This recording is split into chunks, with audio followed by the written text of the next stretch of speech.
1950년 6.25 전쟁이 발발하자 한국군은 북한군의 공격에 밀려 남쪽으로 후퇴를 거듭해야 했습니다. 미 극동군사령관 맥아더 장군은 일본에 주둔하고 있던 미 24사단의 일부 병력을 한국으로 보내 북한군의 진격을 막아내도록 지시했습니다. 540명으로 구성된 스미스 특임대는 오산에서 북한군을 막아보려 했지만 36대의 전차와 5,000명으로 이루어진 북한군의 공격을 감당할 수는 없었습니다. 스미스 특임대의 투입이 실패로 돌아가자 맥아더는 전세를 역전시킬 획기적인 작전이 필요하다고 생각했고, 그래서 계획한 것이 바로 인천 상륙작전이었습니다. 인천 상륙작전에는 7만 명이 넘는 병력과 260여 척의 함정이 투입되기로 결정되었는데, 그 중에는 미군 공수단을 후방으로 침투시켜 한강의 북쪽 제방을 확보한다는 계획도 포함되어 있었습니다. 이러한 맥아더의 계획을 전해들은 미 육군 참모총장 콜린스 대장은 다음과 같이 말하며 공수부대의 투입에 신중한 입장을 보였습니다. 아무리 공수부대라 하더라도 그들을 과대평가하여 부대를 잘못 운용한다면 큰 손실을 볼 수 있다. 당시 한강의 북쪽 제방에는 북한군 2개 사단이 주둔하고 있었는데, 그곳에 연대 규모의 공수단을 투입한다는 것은 위험성이 너무 큰 작전이었기 때문입니다. 하지만 맥아더 장군의 계획을 일방적으로 거부할 수 없었던 콜린스는 극동군사령부에 보낼 공수단의 편성 완료 시기와 수속 문제 등을 연구하도록 지시합니다. 당시 미국 본토에는 82공수사단과 11공수사단이 주둔하고 있었는데, 82공수사단은 100%의 전력을 보유한 완편부대이고 11공수사단은 기간 요원들만 존재하고 병력은 없는 예비사단이었습니다.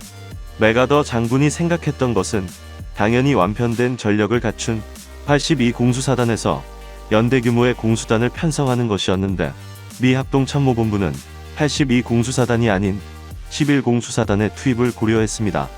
82공수사단은 유사시 미 본토를 지킬 수 있는 유일한 기동부대였기 때문에 이 부대를 투입시킬 수는 없고, 대신 11공수사단에서 새로운 공수단을 편성해 한국으로 보내는 것이 적합하다고 판단했던 것입니다. 1950년 7월 18일 콜린스 대장은 맥아더 장군에게 전문을 보내 새로운 공수단은 9월 20일에 편성이 완료된다라고 통보했습니다. 하지만 이 전문을 받은 맥아더 장군은 크게 반발했습니다. 인천 상륙작전은 9월 15일경에 실시될 예정이기 때문에 새로운 공수단은 늦어도 9월 10일에는 일본에 도착해야 했기 때문입니다. 1950년 7월 23일 맥아더 장군은 인천 상륙작전에 투입될 공수단의 임무를 수정했습니다. 기존 계획은 공수단을 한강 북쪽 제방에 투입하는 것이었지만, 새로운 계획은 공수단을 김포반도에 투입해 북한군의 통신 축선과 보급로를 차단한다는 것이었습니다. 그리고 공수단의 투입은 인천 상륙작전과 동시에 진행될 것이기 때문에 9월 10일까지는 부대가 일본에 도착해야 하며, 그러한 이유로 준비가 완료된 82공수사단의 투입을 다시 강조했습니다.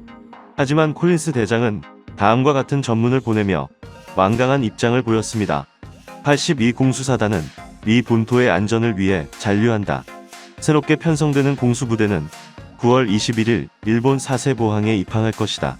이 부대의 전선 투입은 9월 29일 무렵에 가능할 것이다. 결국 맥아더 장군은 이러한 전문의 내용을 받아들일 수밖에 없었습니다. 미군은 켄터키주의 포트 캠벨에서 새로운 공수단을 편성하게 되는데, 이 부대의 이름은 제187 공수연대이고 병력은 4,000명이었으며 여기에는 2차 대전에서 경험을 쌓은 제82 공수사단의 일부 병력도 포함되었습니다. 편성을 마친 187 공수연대는 캘리포니아에서 수송선인 헤인젤 매너와 앤더슨호에 나누어 승선하였으며 약속된 9월 20일 일본에 도착했습니다. 이 당시 전황은 미 10군단이 인천 상륙작전에 성공하여 김포 비행장을 탈환하고 서울로 진격하고 있었는데, 미군은 서울에만 목적을 둔 나머지 서쪽에 위치한 김포반도는 아직 점령하지 못하고 있었습니다. 따라서 187 공수연대의 임무는 먼저 김포 비행장에 투입된 후 한국군 1회 병연대와 조우하여 그들과 함께 김포반도를 확보하는 것이었습니다. 김포반도에는 북한군 제107경기연대 약 3,000명의 병력이 있는 것으로 추산되었습니다.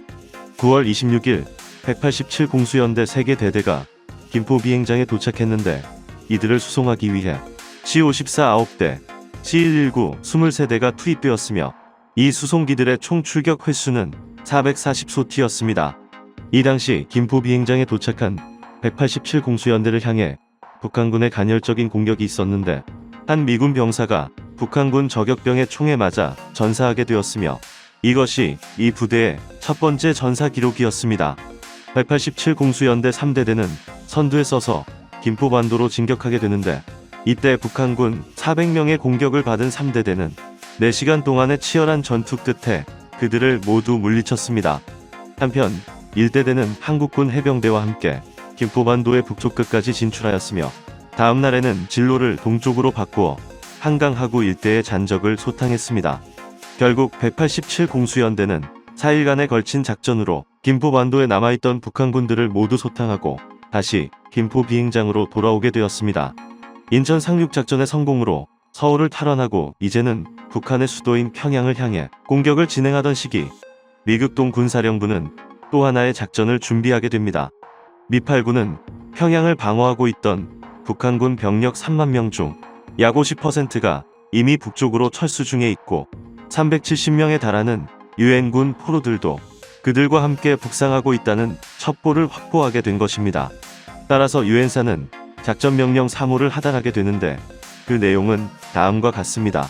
제187 공수연대는 10월 21일 기하여 숙천 순천지구에 공중강습하여 적의 퇴로를 차단하고 도주하는 적 병력을 경멸함과 동시에 유엔군 포로를 구출한다. 여기서 숙천은 평양에서 북쪽으로 56km 지점에 있고 순천은 그 동쪽으로 17km 떨어진 곳으로 철도와 도로가 잘 발달된 교통과 군사 요충지였기 때문에 북한군의 회로를 차단하기에 적절한 위치였습니다. 또한 미일 군단과 신속한 연결이 가능할 만큼 적당한 거리에 있으며 평평한 논밭으로 이루어진 곳이어서 공정작전을 수행할 수 있는 최적의 장소로 판단되었습니다. 김포 비행장에서 부대 정비를 하고 있던 187 공수연대는 새로 계획된 작전 명령에 따라 한강 백사장에서 수차례 낙하 훈련을 실시했습니다. 이러한 작전이 예정되어 있다는 소식이 전해지자 여러 언론사들은 기자들을 보내 이 작전을 취재하려 노력했습니다. 하지만 과도한 취재원들의 존재가 작전에 방해가 된다고 판단한 지휘부는 단 3명의 기자에게만 취재를 허용했으며 이들에게 보안을 철저히 유지해달라고 당부했습니다. 이렇게 한반도에서 최초로 펼쳐지는 숙천 순천 공정작전이 시작되게 됩니다.